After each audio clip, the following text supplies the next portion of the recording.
Hindi ako nakapagtapos. Ganito na lang. Mabilisan na lang kayo. Bring me. Bring me daw. Hindi. Ano? Bring me. Ang unang makahanap Iba na lang yan. at makakuha ang may kakamit ng 20 pesos. Anong kukunan? Bring me. Ano? Malunggay.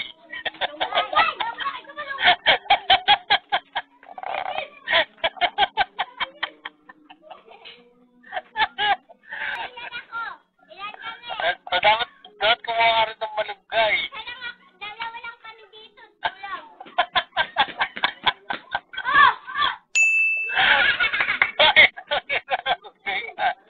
Sabihan mo, konti niya. Dapat isang ang konti, dapat mga 10 ganyan. What? Baka pangulam mo lang.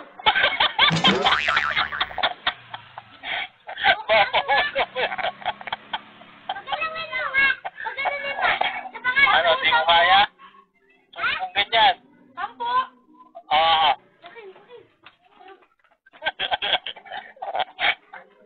Ay, anong pangalan mo?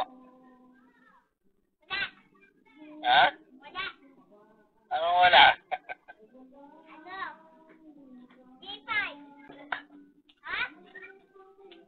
Ay.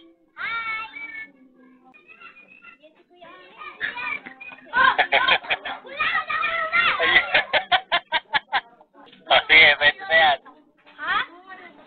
Pwede na yan. Dahil dyan, nanalo ka ng 20 pesos. Palakpakan! Oh, yakin na yung malunggay. Dagdagan mo pa yung malunggay kasi luluto ko yan. Duloy, kuha pa kung kuha mo malunggay doon, konti. Hindi yata 20 pagbalik mo.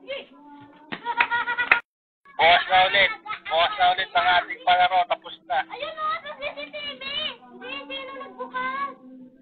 Tapos na ang ating palaro. Okay. Bukas na lang ulit. Magsiwian ang lahat. Sino nagbukas? Kita kayo. Papakawalan ko rin malaking aso. Oh, tandaan yan! Yun ang nanalo. 20 pesos. Sabi mo 50. 20. Ito lang. Thank you ha. Isa pa, thank you. Bukas na lang. Thank you sa ulam. May ulam na kami. Guys, sobrang natutuwa ako sa CCTV na to. Share ko lang sa inyo. Di ba nagkabit tayo ng CCTV nakaraan sa kwarto? Ngayon, sa labas naman. To. Yan. Ang maganda rito guys, sobrang linaw ng camera dahil naka 4K resolution na siya. Compare sa unang kinabit natin, ito waterproof na dahil sa labas natin ito ikakabit. May kasama na rin pala siyang cable wire na 5 meters kaya kahit malayo ang pagkakabitan mo, goods sa goods lang. Baka hanapin nyo yung lagay ng memory card, dyan po siya nilalagay. Gawa siya sa rubber kaya hindi siya papasukan ng tubig. Kahit tumulan, safe na safe to. Yun guys, nakakonect na tayo sa apps ng B380 Pro. Yan kung di pa kayo nakaka-connect dyan or di pa kayo nakapag-install, mag-install na kayo nyan dahil sobrang dali lang naman gamitin na ito. Yan, available yan sa Apple Store and Play Store. Tuturo ko sa inyo guys kung paano siya gamitin. Meron na akong video nito pero tuturo ko ulit sa inyo. Una, sa PTC, yan, makokontrol nyo yung 360 na camera dahil dalawa yung camera natin. Yung sa baba is 360. Yan, gagalaw yan. Yan, gagalaw yan. Sa taas naman is steady lang siya. Yan, pwede nyo siya kontrolin kahit malayo kayo. Makikita nyo kung sino yung mga tao na dumadaan kapag live, diba? Snapshot, ito lang naman yung screenshot. Speaker, bibigyan ko kayo ng example kung paano gamitin yung speaker. Hold press nyo lang guys, tapos marinig na kayo mismo doon sa CCTV. Bibigyan ko kayo ng sample video dyan. Bring me. Malunggay. Then sa recording, yan, pwede nyo i-record na live. Pwede naman kayo mag-playback, pwede nyo naman balikan yung mga nakaraang record nyo. Pero kung gusto nyo mag-live na record, yan, pwede yan dito. Click nyo lang yung record na yan. Then sa more, meron tayong alarm. Pag pinindot nyo yung alarm, may marinig kayo. Yan, ibig sabihin, magkukos siya ng taranta. So sakaling meron mang emergency or mga magdanakaw, ganun. So light control, pwede mong kontrolin yung light. Pwede mong patayin.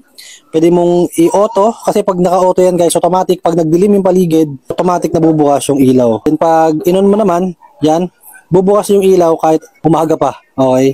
So, ang ginagawa namin dyan is nilalagay lang namin sa auto para kung sakaling dumilim is automatic magbubukas siya. Isa sa mga favorite ko dito guys is yung motion tracking. Pwede mo yan i-off, pwede mo rin i-on. Ang kagandahan yan pag in-on mo yan guys, isusundan niya lahat ng nadedetect ng gumagalaw. Tao, hayop, yan susundan niya. Bibigyan ko kayo ng sample video yan.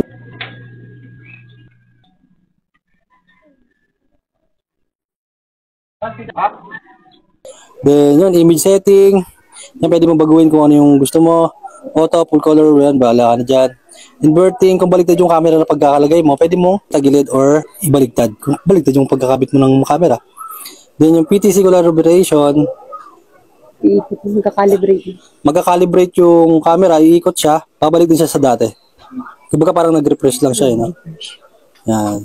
Tapos, yun lang guys, sobrang dali lang gamitin. Kung gusto nyo naman balikan, yung mga nakaraang araw, yan, pindutin nyo lang tong playback, punta kayo sa micro SD card, then pumunta kayo dito sa event, yan, makikita nyo na dyan. May date. Yan, may mga date dyan, at oras, kung may babalikan kayong pangyayari, or may nangyaring di maganda, or kahit ano pa yan, pwede nyo balikan. Aabot yung pwede nyo balikan ng 10 days ago. 10 days ago. Yan, yung mga nangyari 10 days ago, pwede mo pambalikan yan. Dito, mas mataas yung memory card mo, siyempre, mas mahaba yung kayang balikan na pangyayari. So, yun lang guys. Sobrang ganda ng CCTV na to. Kung may tanong kayo sa CCTV or may mga hindi kayo alam, pwede kayo mag-comment sa baba. Kung kailangan nyo ng CCTV sa bahay nyo, indoor, outdoor, yan, i-recommend ko sa inyo to dahil waterproof to kahit umulan, kaya niya at hindi siya masisira. Sobrang mura na lang ng CCTV ngayon guys, for safety nyo na rin. Check the Yellow Basket.